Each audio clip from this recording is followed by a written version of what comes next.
Good afternoon. My name is Aleksandra Klitina. I'm a journalist at Kyiv Post. Today with us Volodymyr Ariev, a Ukrainian journalist, a member of Ukrainian Parliament. Good afternoon. Hello. First of all, I wanted to ask how the war affected the parliamentaries' work. Is the parliament working efficiently in the war circumstances? Well, of course, the efficiency of the parliamentary work is not so high like it was before. We have meetings at least once a week, sometimes once per 2 weeks. And all agenda discussing between faction and parliamentarian group leaders before the session. And the first weeks of the war, due to the security reasons, we met only for voting. Now, last month, we are discussing in parliament as well. I do think that we can step by step back to the normal parliamentarian work, but the time now shows that probably that the leaders, the chair of parliament doesn't want to change the situation and to keep it as it now. And we have some troubles with the situation about the international parliamentarian cooperation, as well as this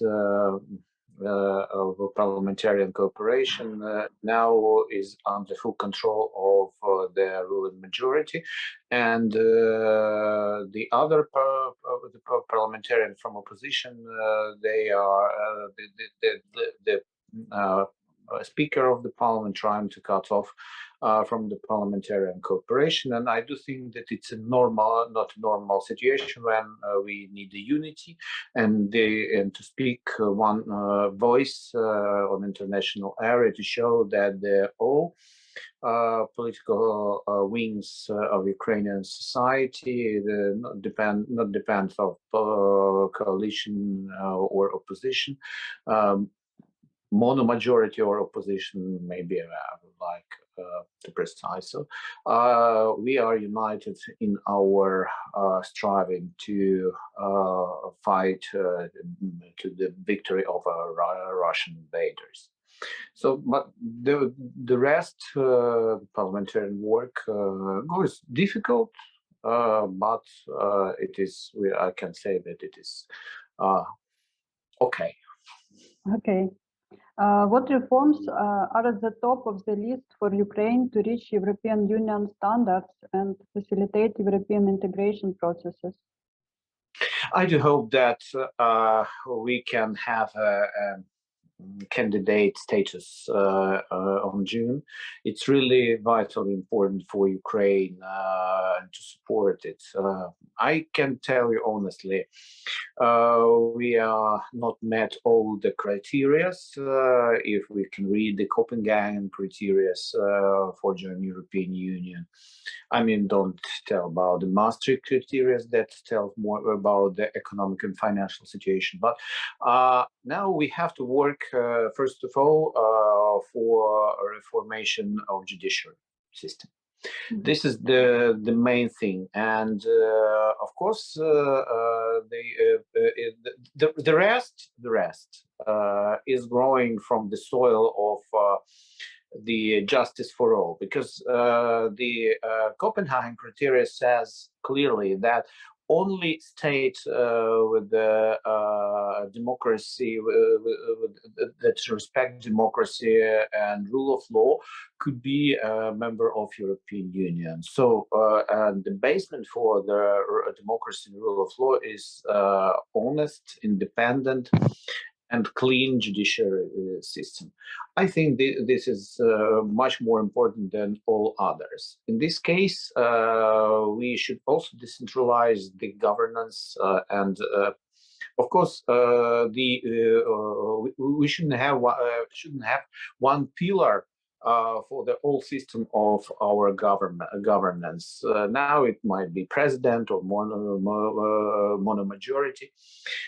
The all states that succeed with their development in enter the European Union, so they had a balanced governance, and because you cannot stay stable on one leg, you need at least two for that. So if you don't have enough pillars for the government, for the state system to stay, it doesn't be stable. So we need to revise it and to prepare our system to be to meet the criteria of European Union, and then to work on economical matters, economical and financial. Mhm. I see. Economic decentralization is the most successful reform Ukraine has implemented. What do you think about political decentralization? Is this relevant for Ukraine, in your opinion? How would it appear?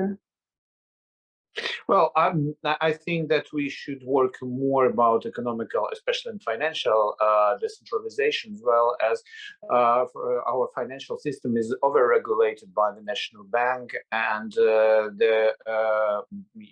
that free existence of the bank relations and of the relations in financial system is really very important for every free economy.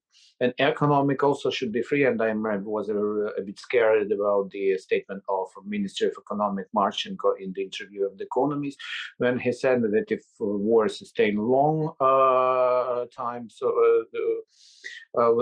if the war will have a long time period, economic will not sustain, and Ukraine as a Minister of Economy said, should sharply increase taxes and even nationalize some business,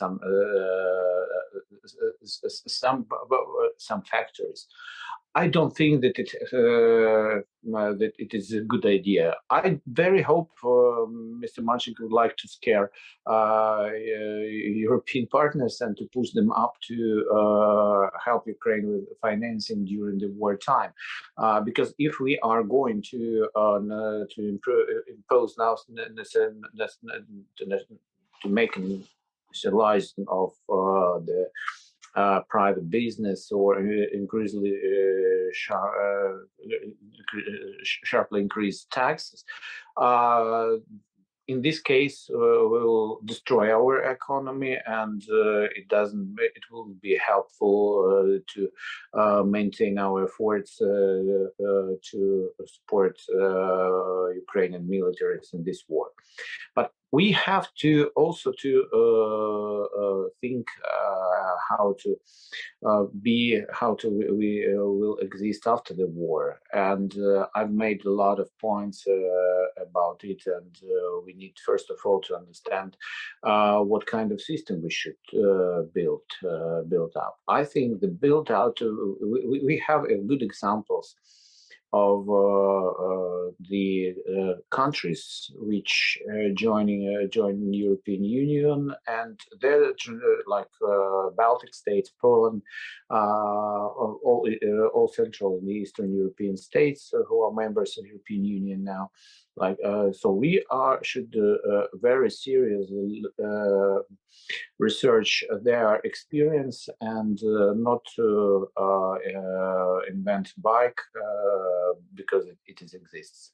So we have to work step by step and walk the way that countries already passed. Okay, what in your opinion will put on the end of this war? What are the goals to reach European and Ukrainian security? Well, the only, in long-term perspective, the only NATO or such a strong union like NATO could guarantee Ukraine's security? Well, Russia will remain our aggressive neighbor after the war, and our joint efforts with the whole world should be to demilitarize Russia, to make, to pull the poison teeth from the mouth of the snake. So this is very important what we have to do. But to live under the permanent threat from Russian side means that we will not be very attractive to investments, even if our economy and judicial system will be much more attractive than we have it now. So the very important thing for us, not to spend money for new great buildings, but we need, Ukraine should spend all possible money for great defense, and learning the lessons of this war. We have to learn that the anti-missile system, air defense, is vitally important for us, and we need to have a defense, a very serious defense strategy. So the all main expenses should be not for road construction, but for defense construction. That's very important. But anyway, we have also to find the short-term solution, like guarantees from the state who can give us such guarantees.